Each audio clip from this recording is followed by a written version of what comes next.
Ernest Hemingway once said that wine is the most civilized thing in the world, and with Chicago being the world-class city it is, there are plenty of places to indulge in vino.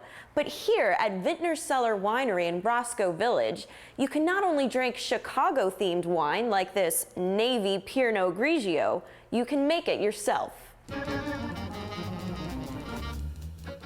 Nothing says Chicago like a Frank Merloid White, a Raspberry Windy Zindy, or a Lake Shore Vignon Blanc. Wine enthusiast Carol Wieland makes and sells 16 varietals of this city-inspired wine here at Vintner Cellar Winery. Having a winery in Chicago is completely unheard of. Most people think of a winery, they think of vineyards. There are no vineyards here, and you won't even see grapes. Carol goes straight to the juice that she imports from around the world, but mostly from Napa and Sonoma valleys.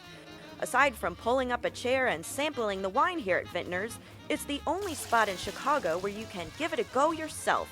Carol guides everyone from wine connoisseurs to novices through the creation of their own personalized wine in batches of 31 bottles. Customers can be involved over the following 4 to 6 weeks as much or as little as they want. Wine is very popular nowadays, and I think it just gives them a whole different avenue of how to enjoy wine. What people love, Carol says, aside from concocting a wine according to their taste, is the personalization, from the corks to the labels. Many couples make wine for their weddings, others for birthday gifts. The result is what Carol calls a good table wine. You don't have to be a wine sommelier to enjoy it. It's also easy enough on the palate for novice or people who are just breaking into wine. We decided to see just how it works.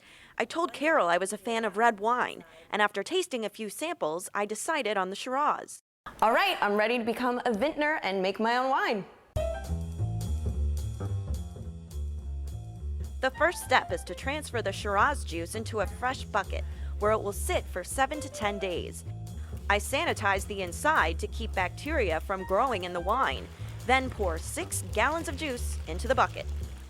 Just like following a recipe, I need to add a few ingredients. Shiraz is a type of wine that would normally age in a big oak barrel, but since we're making a small batch here in Carol's shop, we add oak chips to substitute. To add some spice, also typical in a Shiraz, we add some peppercorn and stir it up. Finally, we kickstart the fermentation by adding the most important ingredient, yeast.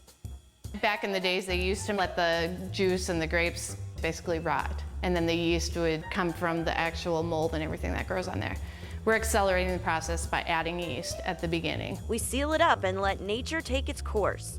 When we come back, we'll open the lid, and boy, can we smell it cooking.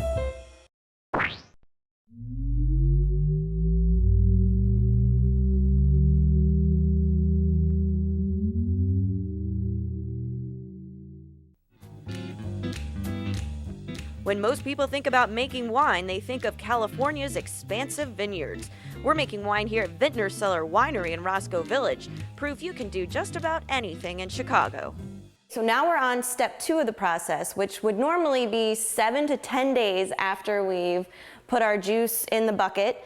I'm excited to open it up and see what it looks like. Oh, wow. I can smell that. That's a strong smell.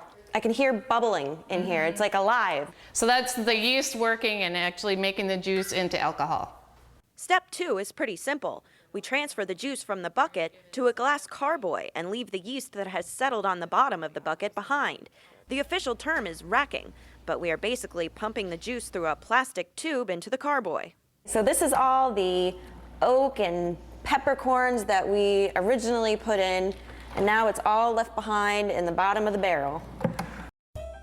Okay, now we're on to step 3, which is 26 days in the process. So this baby has had time to ferment for a couple of weeks, and now the alcohol content is where we want it, right? So we want no more alcohol in this wine. Exactly. So today what we're going to do is degassing and clearing.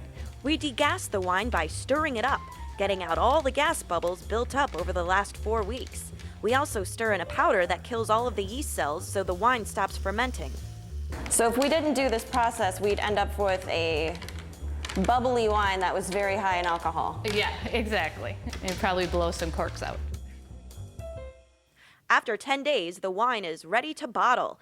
and modern technology helps out from here. First, the wine goes through a filter machine to catch any remaining small particles that may be floating around. Then we are all set to bottle, cork, and seal up the wine. I have a surprise for you. Okay. You have your very own Chicago Reveal label to put on your bottle. Well, you look at that. We have our very own label for our wine. This is perfect.